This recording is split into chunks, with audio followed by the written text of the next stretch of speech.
বা এটা কথার কথা না। জান্নাত জিনিসটা, জান্নাত জাহান্নাম জিনিসটা গল্প গুজবের ইস্যু না, সিরিয়াস ইস্যু। হয় জান্নাত নয় জাহান্নাম। আমার সারা জীবন ব্যবসা বাণিজ্য হলো না, ক্যারিয়ার হলো না, চাকরি হলো না। আমি একটা কথা সবসময় বলি, প্রবাসীদের মসজিদগুলোতে বিশেষ করে প্রবাসীদেরকে একটা কথা কমন শুনতে হয়, সেটা হলো তোর পরে বিদেশ যায় তোর চেয়ে বেশি জমি জমা কিনছে কেমনে, তুই কি করলি? হ্যাঁ, একই কথা মায়ের, একই কথা বাপের, বন্ধু বান্ধবের, বউয়ের, সবার একই কথা।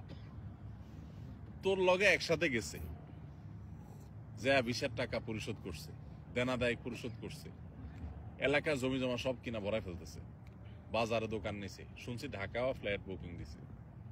আর তুই কি করস? তোর সাথে একসাথে গেছে, প্রতি বছর একবার করে আসে, তুই 3 বছর আসতে পারস না, তোর টাকা হয় না, কি করলি তুই? এই কথাগুলো খুব বেশি শোনা লাগে না আপনাদের? এটা কেন হয়? ওই যে বললাম, পুরা ফ্যামিলিকে টাকা দিবেন, এটা তার মাথা ঢুকেছেন, আপনার মাথাও পোক ঢুকছে, তার মাথাও পোক ঢুকাইছেন।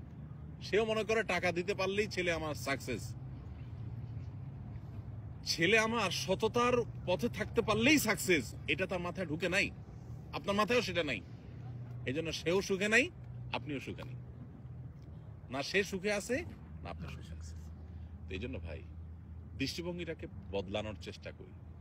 আল্লাহ তাআলা আমাদেরকে সে তৌফিক দান করুন। আমরা এই প্রবাস জীবনে যতদিন থাকবো, আল্লাহর আদেশ নিষেধ মেনে পরিপূর্ণ এবং খাঁটি মুসলমান হওয়ার চেষ্টা করব। আমার জীবন চলে যাবে, ফজর নামাজ মিস হবে না জামাতের সাথে, রাতে আমি ওইভাবে শোবো, ওইভাবে ঘুমাবো, আমার ফেসবুক টিপাটিপি বা ইউটিউব টিপাটিপি করে গিয়ে আমার ফজর নষ্ট হতে দেবো না।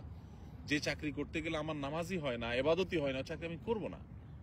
এখানে আপনাদের জন্য কত সহজ ভাই, যারা ইউরোপ, আমেরিকা, পশ্চিমা দেশগুলোতে চাকরি করে, শতকরা কত % মানুষ হালাল চাকরি করতে পারে সেটা একমাত্র আল্লাহ ভালো জানেন।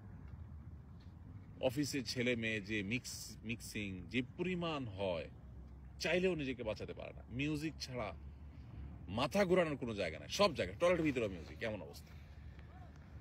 জিন্দিগিটা মিউজিকের ভিতরে গড়ে ওঠে। এমনি নামাজি মানুষ ভালো চলতে চায়, কিন্তু আপনারা এখানে সৌদি আরবে মাশাআল্লাহ আল্লাহ কত ভালো রাখছে বলে, কোনো তুলনা হয়?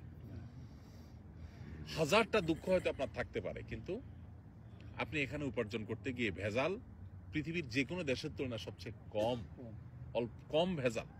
ভেজাল ছাড়া তো পৃথিবী কোথাও নাই, কিন্তু অন্য দেশের সাথে কম্পেয়ার করলে আল্লাহ আপনাকে জান্নাতে রাখছেন এখনো। এনে আমাদের শুকর আদায় করবেন। আমাদের ভাইরা যারা রেস্টুরেন্টে, এখানে যে ভাইয়ের রেস্টুরেন্ট আছে, আরো অনেকে রেস্টুরেন্টের সাথে এখানে ইনভলভ আছেন মাশাআল্লাহ। ইউরোপ আমেরিকাতে রেস্টুরেন্ট মানে কি? বার, মদের বোতল থাকতেই হবে, হ্যাঁ, হারাম থাকতেই হবে। তো আল্লাহ তাআলা তো আমাদেরকে সেফ রাখছেন, তাই না? এখন বাকিটুকু নামাজের ব্যাপারে গুরুত্ব আরোপ করা, হালাল হারাম মেনটেন করা, পরিবারের হক আদায় করা, কারোর হক নষ্ট না করা, আল্লাহকে ভয় করে চলা, বাস। পরিবারের সদস্য সবাইকে এভাবে যদি গড়ে তুলতে পারি, দুনিয়াটা জান্নাত হয়ে যাবে ইনশাআল্লাহ। চেষ্টা করা যাবে না ইনশাআল্লাহ? আল্লাহ আমাদেরকে তৌফিক দান করুন। জাযাকুমুল্লাহ খাইর, জাযাকুমুল্লাহ খাইর, বারাকাল্লাহু ফিক। রাত হইছে, আমরা আর লম্বা করলাম না। দৃষ্টিভঙ্গিটাকে পাল্টাই, টাকা নয়, ঈমান আমলই মানুষকে সুখী করে। ঠিক আছে না ইনশাআল্লাহ?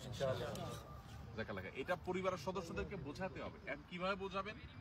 আগে নিজে দিনটা বুঝেন। আপনি দিনটা বুঝলে তাদেরকে বোঝানো সহজ হবে। একটু কোরআনটা বুঝে পড়েন, হাদিসটা নবী সাল্লাল্লাহু আলাইহি ওয়াসাল্লাম বুঝে পড়েন। প্রত্যেকটা জিনিসের ক্ষেত্রে যদি এরকম বুঝে বুঝে দিনটাকে মানতে পারেন, মুসলমান বাই চান্স তা হয়ে মুসলমান বাই চয়েস যদি হতে পারেন, কোরআনটা একটু অর্থ সহকারে বুঝে পড়েন।